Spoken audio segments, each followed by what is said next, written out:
Well, this one tends to be quite popular. This peptide's when I recommend it to people, and I actually can recommend this one because the primary delivery of action usually is intranasal. So and that is C-Lank and C-Max. So C-Lank and C-Max are very similar in a lot of ways. They're, for simplicity's sake, brain boosting compounds, both of them. They help with learning, they help with regrowing brain cells, they help with cognition, they help with focus. They're both fantastic. The difference is C-Max has an energizing quality to it, energizing for the brain and body. And then C-Lank has a relaxing quality to it. So C-Max is more of a dopaminergic, and then C-Lank is more of a GABA stimulator. So I really like to have, first thing in the morning, a little sniff of C-Max, get me going, and then maybe in the evening, a little sniff of C-Lank to calm me down. These are great compounds because they've been studied very extensively in Russia, where they were created. They were created many decades ago. There's a good safety profile on it. The side effects seem to be non-existent from what I've seen and any of the literature that's been translated anyway. It just seems to be a really safe, really effective compound. Now, when I say really safe, I would put C-Max as a stimulant, maybe not as effective as, say, coffee, but I would consider it to be much safer. Because although it has, how do we say it? Though it has some kind of stimulatory effect, I find it's not a real stimulant, because what characterizes a stimulant to me is that it has a peak and then a crash.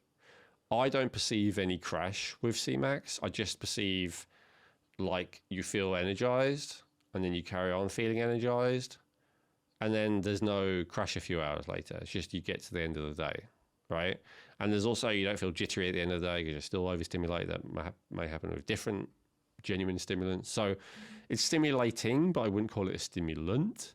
And so for that reason, I mean, if you're really exhausted, you may not find it energizing enough. If you're really addicted and habituated to having a lot of actual stimulants, then you're probably not going to find it stimulating enough.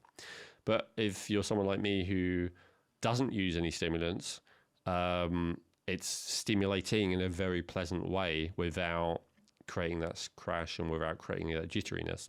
And the C-Lank, on the other hand, is similarly, I would say, mildly calming. So it doesn't have a, like a drinking alcohol kind of level of effect. It's not, or a Xanax or something. It's not big like that, but it has like a nice little taking the edge off kind of thing to it. And I think that's because it really is working in a safe way, that it's not as powerful as some of the drug versions. But of course, it doesn't have all the drawbacks and downsides of the drug versions: the addiction, the peak, the crash, the withdrawal, the tolerance, all of the the reasons why it's not a good idea to take any drugs. C-Lank and C-Max doesn't have, and I have tested that out. I've tried having periods with it, stopped, no withdrawal. So not only no crash, no withdrawal, really no difference. It's like, it's nice, but I could easily forget to have it, and because it's in this place in the fridge, so I often forget. You don't forget to take things that are addictive, right? So I think there's no addictive quality. It's got a nice beneficial quality. And other than that, yeah, as I said, brain healing, help BDNF, nerve growth factor, growing new brain cells, all of that awesome stuff. So I'm a big fan. Right. And so then, as you made the distinction, you would take one in the morning and one in the night. It's not that you would either swap it or take them together ever. You can. No, you can. That's just an example. If you wake up with anxiety, you can have C-Lank in the morning. And if you need a boost at night, you can have C-Max at night. And you can do them together if you just want to help your cognition in general and you don't want to be stimulated or relaxed. You can actually have both to kind of cancel each other out. So you can absolutely do that. I know you're going to ask about dosage next. So how I do that is they always, in my experience, come in a bottle already dissolved. And so I just would have a spray of each, because I don't want to be spraying loads of sprays up my nostrils. So whatever they give you, I would want a spray of each. But to be honest, I want that spray to be as strong as possible. So if wherever you're buying it has different versions of different strengths. I personally would go with the strongest one, the highest concentration. And then for this, would there be, I mean, I thought you said it's very, very well researched and very little safety concerns. So is there anything or off the top of your head that you can think of, or not really?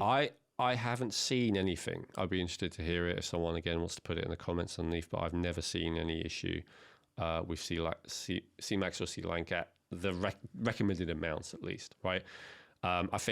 I don't know what would happen if you did like a whole bottle worth in one go or something. But again, as I said, because it's always dissolved in the bottles and so much you can get in those at one time. So yeah, and we're not asking you to try that. That's not a recommendation. We don't need that feedback. Thank you.